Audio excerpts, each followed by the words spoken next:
फिर से उसको रीबैक कर दिया, ठीक है, कहानी खत्म। अगली हेडिंग है डबल फर्टिलाइजेशन, यही है ना, डबल फर्टिलाइज। आगे बढ़ जाए, चलो।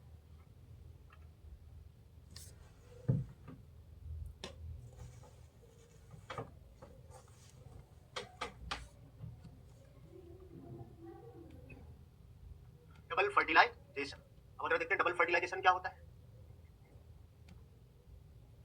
आपने ये पढ़ा है डबल फर्टिलाइजेशन, अब अगर देखते हैं डबल फर्टिलाइजेशन क्या होता है। आपने ये पढ़ा है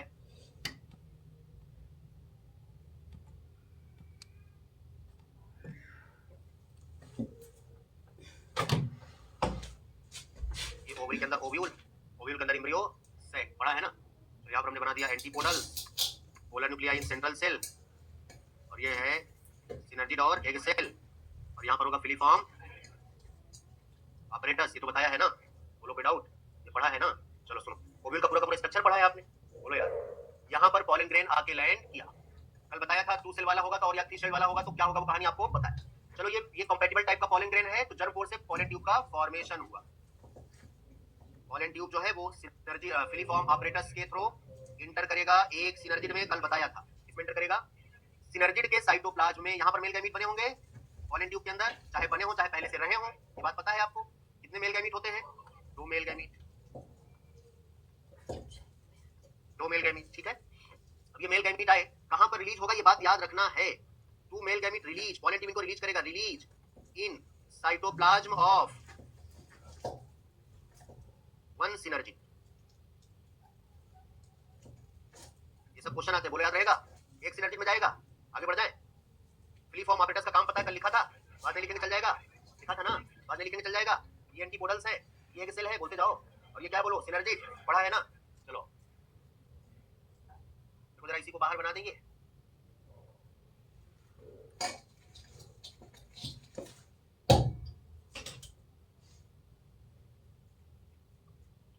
ये बताओ, ये पॉलन ट्यूब एम्ब्रियो सैक में इंटर करेगा माइक्रोपाइलर इनसे, चैलेंजर इनसे, माइक्रोपाइलर इनसे, ये बात याद रखना, माइक्रोपाइलर इनसे। और ये कौन है बोलो, पोलर, ये सेल कौन सी है बोलो, सेंट्रल सेल, ठीक है। इनका नाम देखो,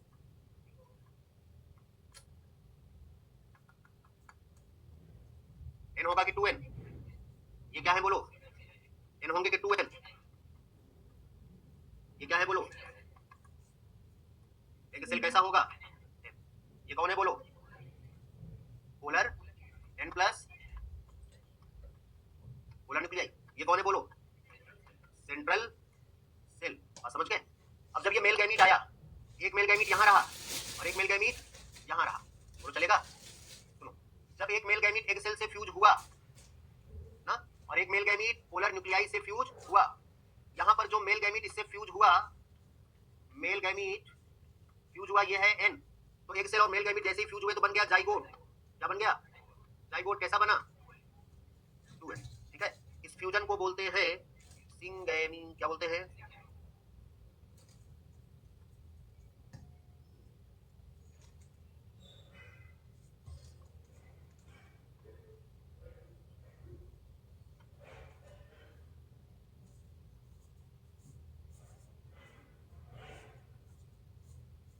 दिख रहा है ना, देखो इसका नाम क्या है, सॉरी, इसका नाम, हाँ सर सही है इधर, इसका नाम क्या है, सिंगैमी, क्या नाम है बोलो, fusion of male and female gamete, नाम क्या है। और यहाँ पर देखो एक न्यूक्लियस ये मेल गैमीट का, 2 न्यूक्लियस किसके, पोलर न्यूक्लियाई के, इसका नाम है ट्रिपल फ्यूजन, क्या नाम है, फ्यूजन तो दोनों जगह हो रहा है, ट्रिपल फ्यूजन और सिंगैमी, 2 तरह का फ्यूजन हुआ, बस इसी का नाम है डबल फर्टिलाइजेशन। आपसे पूछेगा डबल फर्टिलाइजेशन में कितना फ्यूजन, तो कहोगे एक तो ट्रिपल फ्यूजन होता है,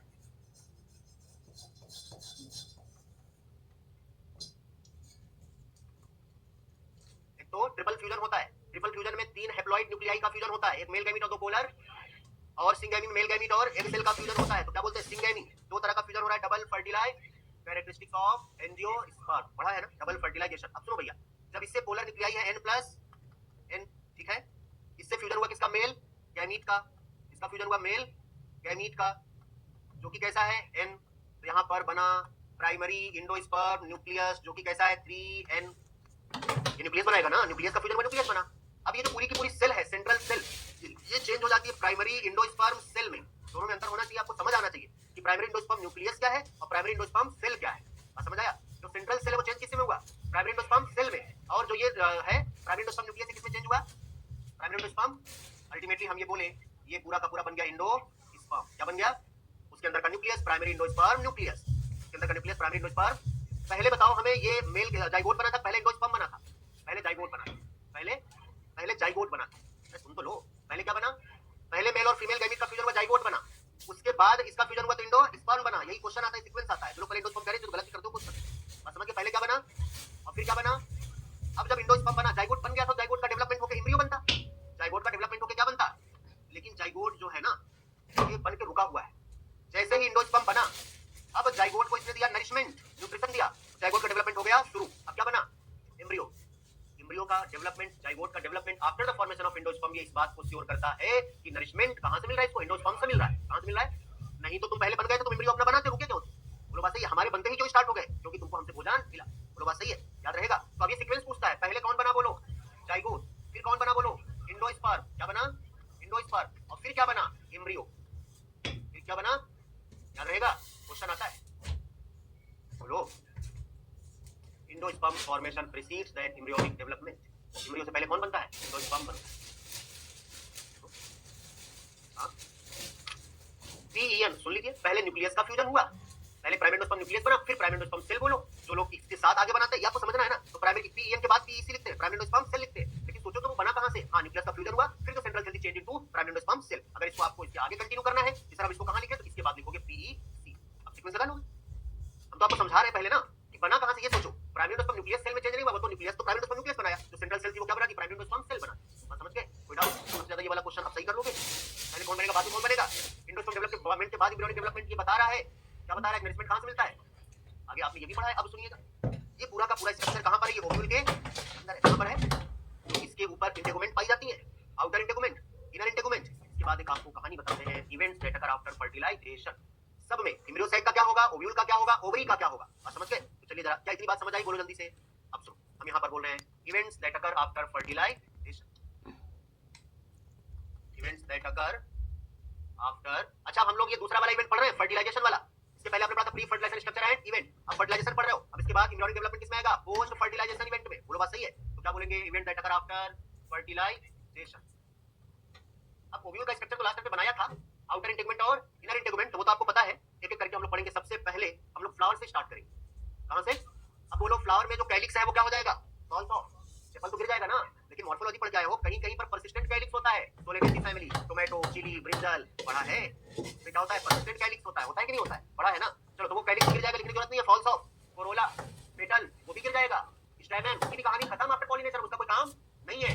उसके बाद कार्पेल, कार्पेल में ओवरी चेंज इनटू फ्रूट, तो वहां से हम लिखे। बोलो चलेगा? तो after fertilisation ovary change into fruit. और फ्रूट के बारे में भी आप पढ़ के आए हैं, यहाँ पर फिर से थोड़ा सा देगा। बोलो, पढ़ा है फ्रूट बॉल को क्या बोलते हैं? पेरिकार। पढ़ा है ना। अगर पेरिकार फ्लेशी होगा तो फ्लेशी फ्रूट जैसे गुआवा और मैंगो, ड्राई होगा तो ड्राई फ्रूट जैसे मस्टर्ड और ग्राउंडनट। पढ़ा है ना। और अगर फ्रूट फ्लेशी होगा तो जो पेरिकार में 3 पार्ट में डिविजिबल होगा, एपिकार, मेसोकार और इंडोकार। जैसे मैंगो में epicarp thin membranous, mesocarp fleshy edible, endocarp stony hard. जैसे कोकोनट में मेसोकार फाइब्रस। पढ़ा है ना। दोनों फ्रूट का नाम फ्रूट। पढ़ा है ना। एक बात और याद रखिएगा, जहां पर आपने विंड पॉलिनेशन पढ़ा है, विंड पॉलिनेटेड फ्लावर के एक ओवरी में एक ही ओव्यूल होगा, लेकिन वो फ्लावर इन्फ्लोरेसेंस में लगे होंगे। जैसे आप कॉर्न कॉप देखते हैं ना, जैसे आप, चलो आप भुट्टा देखते हो, आप भुट्टा में देखो एक सीड जो है ना, वो एक फ्लावर का ओवरी से ओव्यूल से वो बना है। एक ओवरी में एक ओव्यूल था, लेकिन फ्लावर जो है इन्फ्लोरेसेंस में लगे थे, इसलिए आपको एक सीड, ढेर सारे सीड सटे सटे दिखते हैं। बात समझ गए ना? कोई डाउट? तो इस तरह से होता है, एक ओवरी में एक ही ओव्यूल, लेकिन फ्लावर जो है वो ग्रुप में लगे थे, इन्फ्लोरेसेंस में लगे थे, इसलिए वो सारे सीड आपको पास पास दिखते हैं। बात समझ गए? चलो, तो यहाँ पर ओवरी चेंज हो गया फ्रूट में। फ्रूट के बारे में आपको पता है, अगर बिना फर्टिलाइजर के फ्रूट बन जाए तो फॉल्स फ्रूट। बोलिए फॉल्स फ्रूट क्या बोलोगे? पार्थिनोकार्पिक फ्रूट, एग्जांपल बताओ। टोमेटो, बनाना, पढ़ा है ना। ये सब होते हैं ग्रेप्स। ये सब कैसे होते हैं? पार्थिनो। अगर ओवरी के अलावा थाइलेमस भी इन्वॉल्व हो जाए तो फॉल्स फ्रूट, जैसे एप्पल, कैजू, स्ट्रॉबेरी। पढ़ा है ना। और बाकी ज्यादातर ट्रू फ्रूट, तो याद होना चाहिए, पढ़ा है ना ये सब। चलो, तो true fruit, false fruit, parthenocarpic fruit, fleshy fruit और ड्राई फ्रूट, वो सारे एग्जांपल भी हमने बोल दिया। चलो, अब हम लोग ओव्यूल की पढ़े। Ovule after fertilisation change into, लेकिन यार ओव्यूल में ही कई लेयर होती हैं। आउटर इंटेगुमेंट मॉर्फोलॉजी में पढ़ा है की पढ़े। Ovule after fertilisation change into, लेकिन यार ओव्यूल में ही कई लेयर होती हैं। आउटर इंटेगुमेंट मॉर्फोलॉजी में पढ़ा है। बोलो जल्दी। Outer integument, outer seed coat that is टेस्टा, inner integument, अभी हम लोग ओव्यूल की बात कर रहे हैं ना, इनर इंटेगुमेंट टेगमेंट, इसीलिए बोला था कि एंजियोस्पर्म बाइटेगमिक होता है। और ये भी याद रखो, अभी भी पढ़ा, एंजियोस्पर्म में एंडोस्पर्म ट्रिपल फर्टिलाइजेशन का रिजल्ट है, जिम्नोस्पर्म में एंडोस्पर्म विदाउट फर्टिलाइजेशन बनता है। सर्सन रीजन में देगा endosperm of gymnosperms are haploid, और दूसरा रीजन में देगा इन एंजियोस्पर्म एंडोस्पर्म फॉर्मेशन का विदाउट फर्टिलाइजेशन। हां, ये दोनों सही भी है और एक्सप्लेन भी कर रहा है, इसलिए हैप्लॉइड होता है। और एंजियोस्पर्म में सर्सन रीजन बनाएगा कि इन angiosperm endosperm is the result of triple fusion. बोलो बात सही है ना, ट्रिपल फ्यूजन या बोल देगा डबल फर्टिलाइज, दोनों बोल सकता है, ट्रिपल फ्यूजन या डबल फर्टिलाइजेशन। और ट्रिपल फ्यूजन बोला है नीचे देगा in angiosperm endosperms are triploid, मतलब 3n, तो ये बात सही है। ट्रिप्लॉइड बोलो है कि नहीं है, कैसा है बोलो, ट्रिप्लॉइड। लेकिन ये एक्सप्लेन नहीं कर रहा है क्योंकि मैंने ट्रिप्लॉइड नीचे बोला है, ट्रिप्लॉइड होता है इसलिए ट्रिपल फ्यूजन नहीं होता, उसको आप नीचे करो कि ऊपर the endosperms are triploid in angiosperm, और नीचे देगा in angiosperm endosperm are the result of triple fusion, इसीलिए ट्रिप्लॉइड होता है, एक्सप्लेन करेगा। बात समझ गए ना, कई बार ऐसा होता है स्टेटमेंट ऊपर नीचे करो तो एक्सप्लेनेशन बदल जाती है। बोलो कोई डाउट, तो आगे बढ़ जाए। तो इनर इंटेगमेंट किसमें चेंज होगा, टेगमेंट में। अब उसके बाद अब आ जाओ एम्ब्रियो साइक के अंदर, ये तो ओव्यूल हो गया। अच्छा, ओव्यूल में एक इंड होता है माइक्रोपाइलर इंड, जहां पर ओपनिंग होती है माइक्रोपाइल। बोलो, micropyle remain as micropyle in seed also, from which seed absorb water and also respire. The grow does plant breathe नाम की हेडिंग पढ़ाया था, वहां पर बताया था। चलो तो याद हो गया, माइक्रोपाइल कैसा रहेगा, माइक्रोपाइल के फॉर्म में ही रहेगा। बोलो जल्दी। अब आ जाओ उसके अंदर एम्ब्रियो साइक में, ये ऊपर से याद करो ना, फिगर को इमेजिन करो, ओवरी के अंदर ओव्यूल, ओव्यूल की कितनी लेयर, अब फिर ओव्यूल के अंदर एम्ब्रियो साइक। अब ओव्यूल की कहानी कर चुका, एम्ब्रियो साइक क्या, उसकी लेयर गिन लो, उसकी सेल्स गिन लो। तो बोलो जरा, एंटीपोडल्स, एंटीपोडल्स, सिनर्जिड्स, दोनों को एक साथ बोल दें डी। आफ्टर फर्टिलाइजेशन का कोई काम नहीं, ये सब हो जाते हैं डी। बोलो कोई डाउट, बचा कौन, फिलीफॉर्म ऑपरेटस बताया है, वो खत्म हो जाएगा डाइट करने के बाद। एक सेल, एक सेल बताओ, या तो जाइगोट बनाएगा या तो एम्ब्रियो बनाएगा। अरे जाइगोट से ही तो एम्ब्रियो बनेगा, ये मत कहना था बिना फर्टिलाइजेशन के। अरे फर्टिलाइजर होगा तभी तो हम बात कर रहे हैं। बोलो बात सही है कि नहीं। चलो उसके बाद एक सेल के बाद कौन बचा, पोलर न्यूक्लियाई। बोलो कौन बचा, पोलर न्यूक्लियाई, या पोलर न्यूक्लियाई के बजाय दे दे सेंट्रल सेल। बोलो बात सही है, अलग अलग दे polar nuclei, primary endosperm nucleus, central से प्राइमरी एंडोस्पर्म सेल, अल्टीमेटली दोनों मिलकर एंडोस्पर्म ही तो बनाते हैं। तो चाहे प्राइमरी एंडो, चाहे पोलर न्यूक्लियाई बोले चाहे सेंट्रल सेल बोले, बात समझ गए। पोलर न्यूक्लियाई जब फ्यूज होते हैं एक साथ दोनों, तो उसे सेकेंडरी न्यूक्लियस बोलते हैं। क्या बोलते हैं, इतनी बात याद रहेगी। ये है events that occur after fertilisation, जो अलग अलग जगह पर लिखा हुआ है उसको हमने एक जगह लिख दिया, आपको याद रहेगा। चलो तो ये हो गई कहानी डबल फर्टिलाइजेशन की। अब सुनो भैया, ये भी याद रखना, एम्ब्रियोनिक डेवलपमेंट जो है एंडोस्पर्म के बाद हेडिंग आई post fertilisation structure and event, सबसे पहले एंडोस्पर्म ही दिया है, उसके बाद एम्ब्रियोनिक डेवलपमेंट दिया है। एंडोस्पर्म की पहली लाइन लिखा है, endosperm development precedes then embryo development, लिखा है ना। तो यही तो लिखा कि देखो एम्ब्रियो डेवलपमेंट से प्रीसीड मतलब पहले एंडोस्पर्म का डेवलपमेंट हो रहा है। बात समझ गए कि नहीं। ये कहानी इस पर पूछेगा, पहले जाइगोट बना लेकिन जाइगोट का डेवलपमेंट नहीं हुआ, फिर कौन बना, और जब एंडोस्पर्म बना तो जाइगोट बनने लग गया। ये इस बात को इंश्योर करता है, श्योर करता है कि इससे नरिशमेंट इसको मिलता। ये भी आपने पढ़ा है। बात heading post fertilisation structure and event, और उसमें है पहली हेडिंग इंडो। बोलो बात सही है, आगे बढ़ जाए।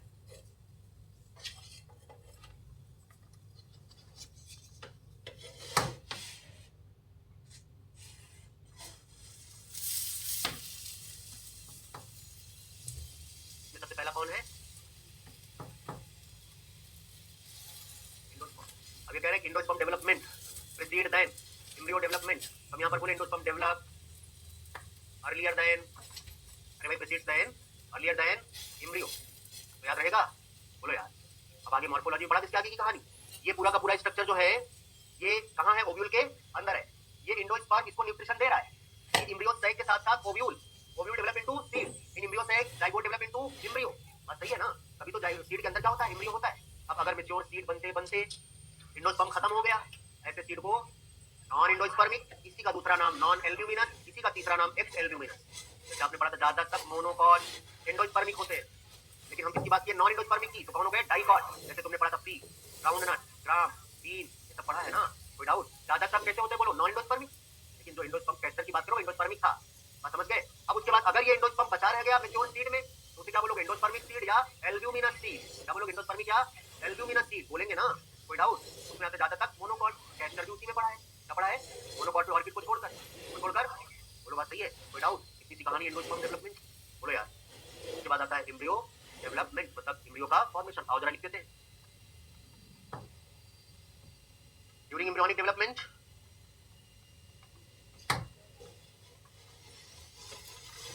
During embryonic development, if endosperm completely consumed and does not remain in mature seed, बोलो, does not mature in mature remain in mature seed, it is called, जल्दी बोलो, non endospermic सीड, या इसी का नाम नॉन एल्ब्यूमिनस सीड। चलो जरा यहाँ पर एक बात और लिख लेना, यहाँ पर अगर न्यूक्लियस बचा रह गया, न्यूक्लियस खत्म हो जाता है ना, वैसे अगर न्यूक्लियस बचा रह गया तो ये बनाता है पेरिस्पर्म। जैसे एग्जांपल है, बोलो जल्दी, ब्लैक पेपर एंड बीट, बोलो याद रहेगा। तो ये नॉन एंडोस्पर्मिक की बात कर रहे हैं, या इसी को नॉन एल्ब्यू, या इसी का नाम अभी अगले पेज पर लिखेंगे, आगे 2 बार लिखा है एक्स एल्ब्यूमिनस। बात समझ गए। अगर यही कहानी आगे बोले क्या बोला, during development if endosperm completely consume, अब यही बोलेंगे in during development if endosperm does not completely consume and remain in the mature seed. बात समझ गए, तो उसे क्या बोलोगे। अब यहां पर बोल दें अगर ड्यूरिंग एम्ब्रियोनिक, ये पूरा मैं लिख रहा हूं, मैं सीधा लिख सकता हूं immature seed if endosperm persistent या डज नॉट परसिस्ट। बात समझ गया ना, लेकिन ये भी पता है कि गया कहां, तो पूरी लाइन लिख दे रहा हूं, कोई पढ़ो तो याद रहे। During embryonic development if endosperm does not completely consumed, does not completely consumed, but बल्कि remain in mature seed, remain in mature seed इसे क्या बोलोगे,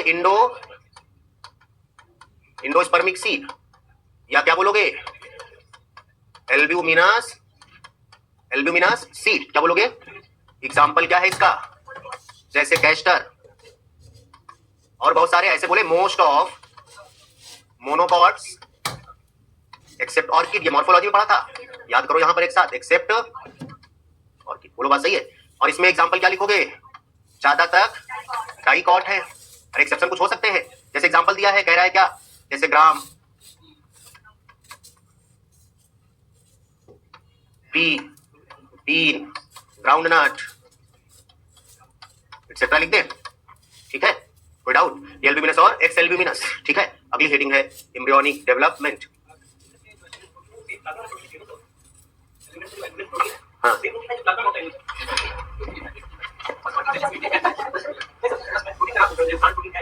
अलग जो अब आगे भी पढ़ोगे उतना आता है, जो एग में जैसे जो प्रोटीन होती है वो अलग एल्ब्यूमिन होती है, MEN, वैसे यहाँ पर वो होगी, और वो एल्ब्यूमिन होती है, MIN, ठीक है ना। उतना डिटेल से वो सब बातें नहीं करते, क्लियर हो गया, तो वो वाली एल्ब्यूमिनस और एक्स एल्ब्यूमिनस। आगे बढ़े, एम्ब्रियोनिक डेवलपमेंट, बोलो यार किसमें आएगा, पोस्ट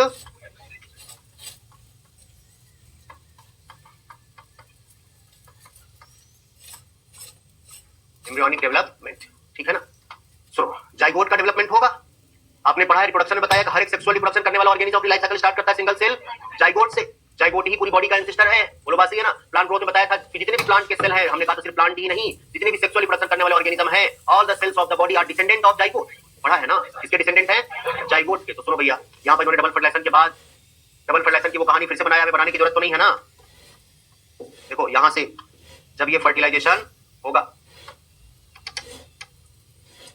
जब ये यहां पर फर्टिलाइजेशन हो गया, ठीक है, चलो अभी तो अपने को जरूरत है नहीं किसी की, ठीक है।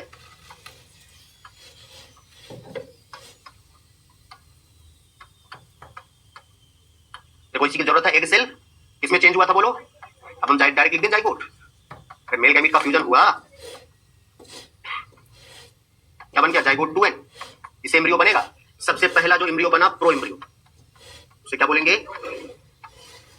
उसके बाद ग्लोब्यूलर एम्ब्रियो, अब आपसे ये पूछेगा ग्लोब्यूलर एम्ब्रियो, उसके बाद heart shaped embryo, heart shaped embryo, और उसके बाद मैच्योर एम्ब्रियो। डायग्राम बना है, मुझे बनाने की जरूरत, लेकिन इनके और इनके बीच यहां पहले लिख दो प्रो एम्ब्रियो, देखो नहीं लिखा है फिगर में, टेक्स्ट में तो लिखा है ना, फिगर है ना सबके एनसीईआरटी में। अरे एक सेल से 2 सेल बना, उसके बाद फिर से बोलो आगे नंबर ऑफ सेल बढ़ेंगे, तो उसका नाम याद रखना है, प्रो एम्ब्रियो बीच में लिख दो, आ गया ना। जाइगोट के बाद देखो खाली है, वो लिखा है, बना उसमें लिख दो, क्या हो गया, प्रो एम्ब्रियो, उसके बाद ग्लोब्यूलर एम्ब्रियो, फिर उसके बाद हार्ट शेप एम्ब्रियो, और फिर उसके बाद मैच्योर एम्ब्रियो। कोई डाउट, बात समझ गए। अब यार एम्ब्रियो का डेवलपमेंट किसके अंदर हो रहा है बोलो, एम्ब्रियो सैक में, और एम्ब्रियो सैक किसके अंदर है बोलो, ओव्यूल में, यहां पर कोई डाउट। अब उसके बाद तुमने स्ट्रक्चर ऑफ सीड पढ़ा था क्या, बोलो, स्ट्रक्चर ऑफ सीड पढ़ा था, मोनोकॉट और डाइकॉट, वही कहानी यहां पर फिर से दिया है कि कहां पर कौन कोलियोप्टाइल होगा, कौन कोलियोराइजा होगा, बोलते जाओ जल्दी, बात समझ आई। हाँ चलो आगे बढ़े, बनाने की जरूरत नहीं, समझ गए कि नहीं समझ गए। चलो अब आगे बोल रहे भैया आपने डाइकॉट पढ़ा था और मोनोकॉट पढ़ा था, बोलते नहीं हो यार। चलो ये तुमने पढ़ा है डाइकॉट। अगर हम सीड की बात करें तो इसके ऊपर क्या बन गया, ये सीड कोट। क्या बन गया बोलो, ये सब मॉर्फोलॉजी पढ़ा है कि जितनी बातें ये करेंगे। सीड कोट, ये हो गया एम्ब्रियो, यहां पर होगा माइक्रोपाइल। बोलो जल्दी क्या होगा। हाँ एक बात और इंपॉर्टेंट ध्यान से सुनो, यहां पर एम्ब्रियोनिक डेवलपमेंट अकर्स एट, पूछेगा आप चैलेजल इंड की माइक्रोपाइलर इंड, तो जहां पर होगा एग सेल, कौन से इंड पर था, माइक्रोपाइलर इंड पर, तो वहीं पर होगा एम्ब्रियो का डेवलप माइक्रोपाइलर इंड। क्वेश्चन आता है और ये सब समझने वाली बात अगर आपने डायग्राम समझ लिया तो। अब भैया इसमें देखो, ये है कॉटिलेडन, ये क्या है बोलो, कॉटिलेडन। ये है embryonal axis, embryonal axis, part of embryonal axis above the cotyledon. बोलो जल्दी क्या है बोलो, एपिकोटाइल। किसमें चेंज होगा बोलो, प्लेम्यूल में ना, बल्कि प्लेम्यूल चेंज होता है एपिकोटाइल, बात समझ गए ना। तो ऐसे बोले ये क्या है बोलो, प्लेम्यूल, और ये क्या है बोलो, रेडिकल। बोलो यार ये क्या है, हाइपोकोटाइल। क्या बनाएगा बोलो, रूट सिस्टम। क्या बनाएगा, रूट सिस्टम। ये क्या है बोलो, एपिकोटाइल, एपी मतलब एपिडर्मिस ना, ऊपर की तरफ होता है, वैसे याद रखो। क्या बनाएगा बोलो, शूट सिस्टम। क्या बनाएगा, शूट सिस्टम। बोलो भाई बोलते जाओ जल्दी जल्दी, बात समझ आई। और ये देखो मोनोकॉट में, मोनोकॉट में पढ़ा है एंडोस्पर्म जो है वो, जल्दी बोलो, बल्कि होता है, ज्यादा होता है। और कुछ सीरियल्स में, कुछ अनाज में fruit wall and seed coat fused होती है, जैसे कि मेज, जैसे कि मेज पढ़ा है ना। ये सब पढ़े हो जो मैं बता रहा हूं, याद नहीं है क्योंकि पढ़े नहीं। एंडोस्पर्म ये है fused fruit wall and seed coat, fused fruit wall and seed coat, ठीक है। और ये है एलुरोन, एलुरोन लेयर लिखा था वहां पर। बताओ पॉलीसैकेराइड का बना होता है, तुम बताना। कोई बोलेगा नहीं, पॉलीसैकेराइड का बना होता है, लिपिड का बना होता है, न्यूक्लिक एसिड का बना होता है, बताओ। हाँ नहीं पता, याद नहीं, हमें पता याद नहीं, क्यों नहीं याद है, तुम बताओ। हाँ अरे ये बताएगा, प्रोटीन गलत है, तुम बताओ। अरे नहीं, पीछे समझ गया, नहीं याद है, हम नीचे बैठो लटका चला देंगे, चल रहा खुद ही, याद नहीं है। करने आते हो, किसका बना है, प्रोटीन का बना है। अभी कहते हो कह रहा है प्रोटीन का, हाँ प्रोटीन का बना है।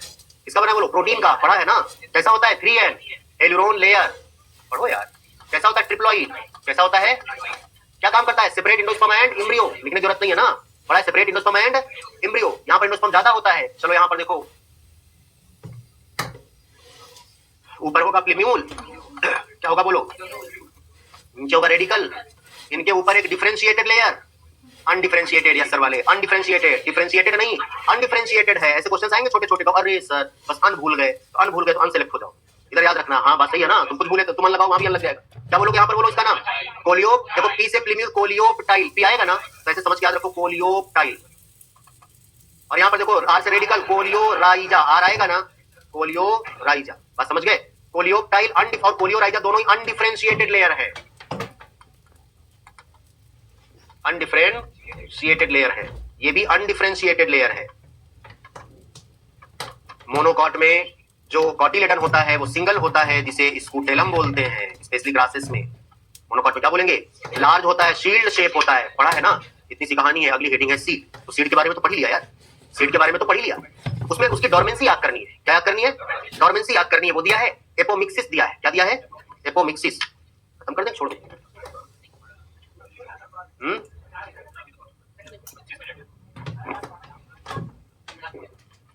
चलो सुनो, ये हो गया। अब आगे देखो, इंसर्ट तक के पास है ना, सुनते जाओ। करें डोरमेंसी, डोरमेंसी प्लांट ग्रोथ में थोड़ा सा बताया था। डोरमेंसी का मतलब होता है inactive period of the seed in unfavourable condition. Seed का जर्मिनेशन नहीं होता तो सीड अपने इनएक्टिव स्टेट में, उसका जो एम्ब्रियो है वो इनएक्टिव स्टेट में रहता है, बात समझ गए। जब उसके लिए फेवरेबल कंडीशन आएगा तो वो एक्टिव हो जाएगा। तो आपको बताया था, इतनी बात हमने वहां पर बताया था कि डोरमेंसी में इंपॉर्टेंट है। अगर डोरमेंसी ना होती तो आप जहां भी सीड रखते वहीं जर्मिनेट कर जाता, और वहीं जर्मिनेट कर जाता तो आप फूड स्टोर ना कर पाते, बात सही है ना। सीड ना होता तो प्लांट का प्रोपेगेशन नहीं हो पाता। आप एक जगह से दूसरी जगह किसी प्लांट का सीड ही तो ले जाते, एक जगह से दूसरी जगह पहुंच गया सीड, बोलो बात सही है ना। तो सीड का ये रोल है, सीड का क्या इंपॉर्टेंस है, सीड का ये इंपॉर्टेंस है, बात समझ गए ना। प्लांट प्रोपेगेशन में, फूड स्टोरेज में सीड ही तो है, और डोरमेंसी का यही रोल है, इंपॉर्टेंट है डोरमेंसी, बात समझ गए। डोरमेंसी कैसे ओवरकम होते हैं वो बात बताया था। आगे इन्होंने यहाँ पर एल्ब्यूमिनस और नॉन एल्ब्यूमिनस की बात करी इसी जगह पर, वो हम आपको पहले बता चुके, याद रहेगा। पेरिस्पर्म की बात यहाँ पर किया है, पेरिस्पर्म आपको हम पहले बता चुके हैं, इस हेडिंग में कुछ बचा नहीं है, बात समझ गए ना। हाँ ये बचा है कि डोरमेंसी जो सीड की है ना वो बहुत ज्यादा होती है, जैसे अलग अलग वेरिएबल है डोरमेंसी। जैसे जिसे आपने वायबिलिटी बोला है फॉरेन ग्रेन में, क्या बोला है, viability, viability of the seed आ जाओ, कि कितने समय तक वो रह सकता है जिंदा ना। सीड डिस्पर्जल के बाद, प्लांट से निकलने के बाद कितने समय तक जिंदा रह सकता है? तो कह रहा है कि भैया कुछ ऐसे, जैसे एक है ल्यूपाइन, ल्यूपाइनस आर्कटिकस, ल्यूपाइन या ल्यूपाइनस आर्कटिकस उसका नाम है, इसकी वायबिलिटी 10,000 साल की है। कितने हैं? 10,000 साल की है, ठीक है ना। कह रहे हैं कि date palm Phoenix dactylifera recent record है इसका 2000 साल की। सुन लो, याद कर लो, फिर लिखा है फिर ये सब लिखना मिलेगा ना। क्या बोला? रिसेंट रिकॉर्ड है किसका? फेनिक्स डैक्टाइलीफेरा डेट पाम की। याद रहेगा कितना है? बोलो 2000 साल। अब ये एक्सकैवेशन इनका कहां से हुआ है दोनों का? देख लो, एनसीईआरटी में लिखा है ना, ये पैराग्राफ इंपॉर्टेंट है। देखो लिखा है, seeds of a large number of species life for several years, record of very old yet viable, लेकिन अभी भी जिंदा था, मतलब जिंदा मतलब जर्मिनेशन हो सकता था। Oldest is that of lupin, नाम ल्यूपाइनस आर्कटिकस, एक्सकैवेटेड फ्रॉम, ये याद रखना, आर्कटिक टुंड्रा। कहां से? ये ल्यूपाइन की बात कर रहा है। और जो फेनिक्स डैक्टाइलीफेरा उसको निकाला गया king Herod palace near Dead Sea. कहां से? बोलो नियर डेड सी। याद रहेगा? कोई डाउट? कितनी सी कहानी है। और अगला पैराग्राफ वो कह रहा है भैया बहुत सारे ऐसे प्लांट हैं जिनमें बहुत छोटे छोटे सीड, जैसे फाइकस का ही ले लो, बहुत छोटे छोटे सीड लेकिन नंबर में बहुत ज्यादा होते हैं। ऑर्किड का है, फाइकस का है, बात समझ गए? ये सारी कहानी लिखी है, ये हो गया सीड की कहानी खत्म। अगली हेडिंग है apomixis and polyembryony. Apomixis and poly, आगे बढ़ जाएं, ये बात समझ आई? तो बोलो यहाँ पर वायबिलिटी ऑफ द सीड याद रखोगे ना। एपोमिक्सिस वो तो आपको बता ही चुके हैं, सॉरी एल्ब्यूमिनस और एक्सएल्ब्यूमिनस बता चुके हैं, पेरिस्पर्म बता चुके हैं। तो यहाँ पर वायबिलिटी ऑफ द सीड मतलब कि डोरमेंसी ना, क्यों इंपॉर्टेंट है बता दिया। वायबिलिटी में याद रखोगे ल्यूपाइन, नाम है ल्यूपाइनस आर्कटिकस, ठीक है ना। इसकी 10,000 साल 10,000 ईयर्स की वायबिलिटी है। कहां से निकाला गया है? Arctic tundra. बात समझ गए? कह रहा है कि डेट पाम, खजूर, फेनिक्स डैक्टाइलीफेरा, इसका रिसेंट रिकॉर्ड है,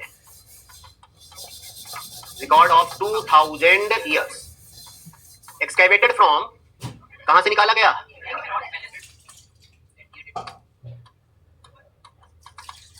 किंग हेरोड पैलेस नियर, पूछेगा भैया। बात समझ गए? इतनी सी कहानी है इनकी, ठीक है। अब आ जाओ, हेडिंग है एपोमिक्सिस या उसे बोलते हैं पॉलीएम्ब्रियोनी। एपोमिक्सिस या, और भैया बात करते हैं एपोमिक्सिस या पॉलीएम्ब्रियोनी क्या होती है।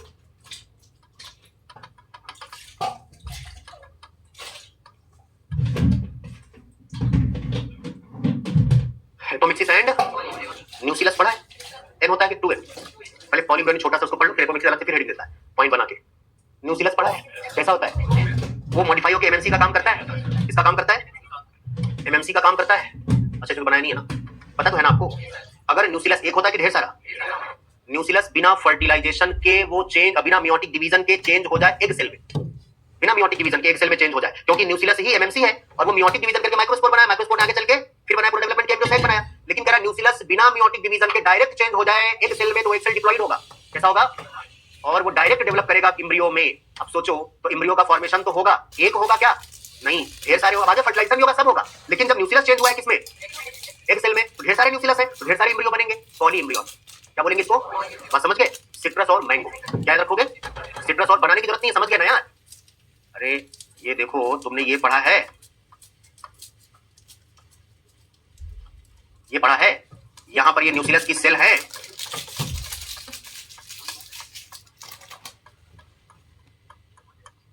ये न्यूसिलस की सेल है।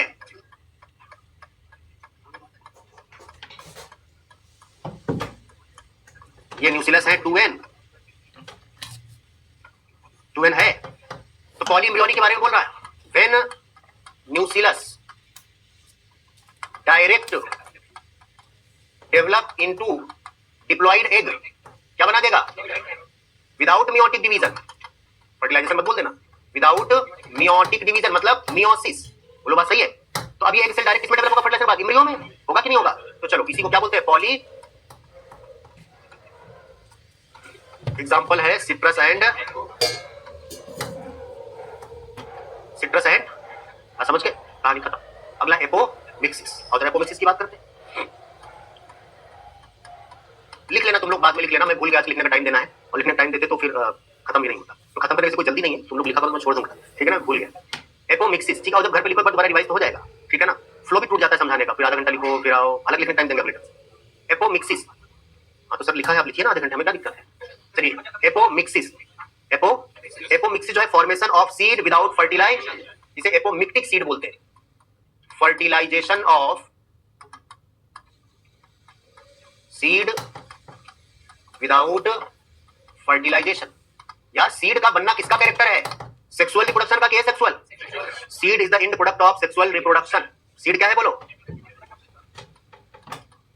Seed is the end product of, बोलो किसका? Sexual reproduction. यहां पर कह रहा क्या लिखा? Formation of. यार formation of seed without fertilisation. अगर सीड का फॉर्मेशन हुआ लेकिन फर्टिलाइजेशन नहीं हुआ तो एक सेक्सुअल रिप्रोडक्शन की सेक्सुअल रिप्रोडक्शन एसेक्सुअल। लेकिन सीड का बनना तो सेक्सुअल रिप्रोडक्शन का कैरेक्टर है। इसका मतलब apomixis is a type of asexual reproduction that mimics the sexual reproduction. Mimic मतलब मिमिक्री, कॉपी करना। That copy the sexual reproduction. बात समझ गए? क्योंकि एसेक्सुअल रिप्रोडक्शन फर्टिलाइजेशन नहीं होता, यहां पर नहीं हुआ, इसका मतलब एसेक्सुअल है। सीड फॉर्मेशन तो सेक्सुअल में होता है लेकिन यहां पर सीड बन गया, इसका मतलब ये है तो एसेक्सुअल रिप्रोडक्शन। और कॉपी किसका कर रहा है? सीड का फॉर्मेशन करा रहा है। बात समझ आई? कोई डाउट? तो क्या बोलेंगे? It is type of apomixis is a type of, क्या बोलेंगे? It is type of apomixis is a type of asexual reproduction that mimics, मतलब कॉपी करना ना, मिमिक्स मतलब कॉपी करता है द सेक्सुअल, क्योंकि सीड का फॉर्मेशन हुआ। तो सर इससे ये नेचुरल होता है आर्टिफिशियल? नेचुरल। आर्टिफिशियल होने पर काम चल रहा है, ठीक है ना? अब सुनो, हम लोग हाइब्रिड क्यों बनाते हैं? हाइब्रिड बनाते हैं, अभी आर्टिफिशियल हाइब्रिडेशन पढ़ा था। हाइब्रिड बनाते हैं डिजायर्ड सीड बनाने के लिए, डिजायर्ड प्रोडक्ट लाने के लिए। लेकिन हाइब्रिड के साथ प्रॉब्लम है ना कि हाइब्रिड को बनाने में कॉस्ट ज्यादा आती है, इसलिए वो कॉस्टली होता है। तो हमारे यहाँ के जो किसान उसको अफोर्ड नहीं कर पाते। दूसरी बात, अगर कैसे भी जुगाड़ करके एक साल खरीद भी ले तो हाइब्रिड के साथ प्रॉब्लम यह है कि उसको ईयर बाय ईयर हम लगा नहीं सकते, साल दर साल, क्योंकि वो हाइब्रिड है। जब उस हाइब्रिड को हम एक साल के बाद दूसरे साल लगाएंगे तो उसके जो कैरेक्टर्स थे वो सेग्रीगेट होने लगते हैं, क्योंकि वो इम्प्योर है ना, दो लोगों का मिक्सचर है, उसके कैरेक्टर सेग्रीगेट होने लगते हैं। इसलिए हाइब्रिड सीड को हर साल खरीदना पड़ता है। तो ये प्रॉब्लम है जो किसान उसको अफोर्ड नहीं कर पाते। लेकिन सोचो अगर बिना फर्टिलाइजेशन के सीड बन जाए, बिना फर्टिलाइजेशन के सीड बन जाए तो उसमें मिक्सचर तो है ही नहीं दो लोगों का, वो तो प्योर है। तो क्या कैरेक्टर का सेग्रीगेशन होगा? इसलिए तो एसेक्सुअल रिप्रोडक्शन में सेग्रीगेशन नहीं होता, क्योंकि उसमें मिक्सचर नहीं होता। इस पर काम चल रहा है। अगर ऐसा हो जाए तो फिर एक बार एपोमिक्सिस सीड खरीदो और जितने साल मर्जी उतने साल रखो, कोई कैरेक्टर का सेग्रीगेशन, इस पर काम चल रहा है। अगर ऐसा सक्सेस हो गया तो सर इसको बनाएंगे कैसे? जैसे मान लो कोई प्लांट है ए, ये कोई प्लांट है, ये कोई प्लांट है ए, एक दूसरा कोई प्लांट है, ये प्लांट है बी। इस प्लांट का आपको कुछ, मान लो ये डिजीज रेजिस्टेंट है, ये क्या है मान लो, फॉर एग्जांपल ये डिजीज, इसमें बीमारी नहीं लगती यार इस प्लांट में, लेकिन इसकी प्रोडक्टिविटी बड़ी कम है, इसकी प्रोडक्टिविटी कम है। बात समझ गए? और ये मान लो प्लांट ऐसा है जो जल्दी जल्दी डिजीज हो जाता है, ये डिजीज फ्री नहीं है, जल्दी ही ये डिजीज हो जाता है, लेकिन इसकी प्रोडक्टिविटी बड़ी अच्छी है। अब दोनों ही किसी काम के नहीं है। घर में कोई ऐसा है, दो लोग हो भाई बहन या भाई भाई दो लोग ऐसे हो घर में, एक जो है जगरचोट टाइप का है, काम धाम करता नहीं है, ठीक है ना, और वो खाए पिए मस्त रहता है, और दूसरा वाला काम खूब करता है लेकिन जल्दी जल्दी बीमार हो जाता है, तो क्या काम कर पाएगा बेचारा? तुम ऐसे हो कहीं, हम बोलो बात समझ गए? ऐसा नहीं कह रही। तो मान लो वो जल्दी जल्दी क्या होता है, बीमार हो जाता है, तो दोनों ही काम के नहीं है। अब घर में माँ बाप कह तो नहीं सकते, वही सोचते हैं कि अगर बीमार होना ही है तो ये हो जाए काम धाम करता नहीं, वैसे खा के सोना है, खा के सोए, बात सही है ना, और वो काम करता है यार, वो ठीक ठाक रहे। कई बार इसी बात को पढ़ने पर ला दो, अप्लाई कर दो, मम्मी पापा ऐसा नहीं सोचेंगे, उनके दोनों बच्चे पढ़ाई पे ला दो, एक पढ़ने में अच्छा है, वो पढ़ना चाहता है लेकिन वो बीमार रहता है, और दूसरा जो पढ़ाई लिखाई नहीं करता है वो मस्त मौला अपना घूम रहा है। बात सही है? तो अब सुनो, अगर वही काम इसके साथ, काम के दोनों नहीं है, लेकिन अब हम लोग क्या चाहते हैं, इसका ये वाला कैरेक्टर, डिजीज रेजिस्टेंट वाला कैरेक्टर और इसका प्रोडक्टिविटी वाला कैरेक्टर एक में आ जाए, तो हमने कोई ऐसा दोनों का क्या करा दिया, हाइब्रिडाइजेशन। बात समझ गए? इसका ये वाला कैरेक्टर ले लिया, इसका ये वाला कैरेक्टर ले लिया, और इसका ये वाला कैरेक्टर ले लिया, हमने हाइब्रिड बना दिया। यहां पर एक प्लांट बन गया, प्लांट सी। बोलो बात सही है? ये प्लांट सी बन गया, जिसकी जो डिजीज रेजिस्टेंट भी है, तो कैसा है बोलो, डिजीज रेजिस्टेंट भी है, और इसकी प्रोडक्टिविटी भी ज्यादा है, इसकी प्रोडक्टिविटी भी ज्यादा है। अच्छा ये बताओ, अगर इनसे हमने प्लांट बनाया और ये प्लांट ये बना, और इसमें सीड का फॉर्मेशन होगा, दोनों लोगों के कैरेक्टर है ना यार, अगर इसका और इसका पॉलन ग्रेन और एक्सेल ले लिया जाए तो इस जो सीड बनेगा उसमें दोनों के कैरेक्टर तो आएंगे, लेकिन अब उसको अगले साल लगाओगे कैरेक्टर सेग्रीगेट भी हो जाएंगे, और दूसरी बात डिजायर्ड के साथ अनडिजायर्ड कैरेक्टर भी आएगा ना। जब आपने ये सीड बनाया और अब इस सीड से अगर एपोमिक्सिस हो जाए, अगर क्या हो जाए, एपोमिक्सिस अगर सीड बना ले तो इस सीड में ये दोनों कैरेक्टर आएंगे और वो कैरेक्टर सेग्रीगेट भी नहीं होगा। बस सही है ना? तो पहले हम डिजायर्ड प्लांट बनाएंगे और उस प्लांट से क्या होगा, एपोमिक्सिस। क्योंकि अगर नॉर्मली ये प्लांट तुमने बना लिया, लेकिन अगर इसमें दूसरे का पॉलन ग्रेन आके लैंड किया तो फिर तो हाइब्रिड सीड ही बनेगा, उसका कैरेक्टर तो फिर सेग्रीगेट हो जाएगा। तो आपने सीड तो बनाओगे, दोनों कैरेक्टर आएंगे लेकिन अगले साल सेग्रीगेट हो जाएंगे। बात सही है? ये प्लांट आपने बनाया और इस प्लांट में कोशिश करो कि एपोमिक्सिस से सीड बने, पॉलिनेशन फर्टिलाइजेशन की जरूरत ना पड़े। अब इस प्लांट में ये जो सीड बना, ये कैरेक्टर इसमें हमेशा के लिए रहेगा, और ऐसे सीड को हम लोग यूज कर सकते हैं, यूज्ड ईयर बाई ईयर। बोलो बात सही है ना? Used year by year. हम इसको साल दर साल यूज कर सकते हैं, तो फार्मर्स इसका यूज करेंगे। बोलो बात सही है। हाइब्रिड सीड के साथ की प्रॉब्लम है, उसके कैरेक्टर क्या हो जाते हैं, सेग्रीगेट। बोलो बात सही है। तो क्या बोला कि हाइब्रिड जो सीड बनते हैं, देखो जो हाइब्रिड सीड बनते हैं, ये पहली बात तो कॉस्टली होते हैं। क्या होते हैं बोलो, इसको किसान अफोर्ड नहीं कर पाता। दूसरी बात, does not used year by year because their characters segregate, क्योंकि हाइब्रिड फर्टिलाइजेशन से बनाया गया है। देयर कैरेक्टर्स सेग्रीगेट है, इसलिए इसको हर साल खरीदने की जरूरत पड़ती है। इसको रिप्लेस करने का मेथड कौन सा है, एपोमिक्सिस। याद रहेगा। तो एपोमिक्सिस क्यों इंपॉर्टेंट है, बात समझ आई। अब एपोमिक्सिस पर काम चल रहा है कि काश की सीड बन जाए बिना फर्टिलाइज, तो हम लोग ऐसे प्लांट बना लेंगे अपने डिजायर्ड कैरेक्टर से। तो ये भी एक तरह का हाइब्रिड ही है, क्योंकि हमने दोनों का कैरेक्टर लाया है ना। प्लांट हाइब्रिड बना, लेकिन इसमें सीड बिना फर्टिलाइजेशन के बनाएंगे, क्योंकि फर्टिलाइजेशन हुआ तो सेक्सुअल रिप्रोडक्शन बना, और आपने पढ़ा था सेक्सुअल रिप्रोडक्शन में वेरिएशन आता है, और हम चाह रहे हैं कि जो सीड बना इसमें वेरिएशन। बात समझ गए।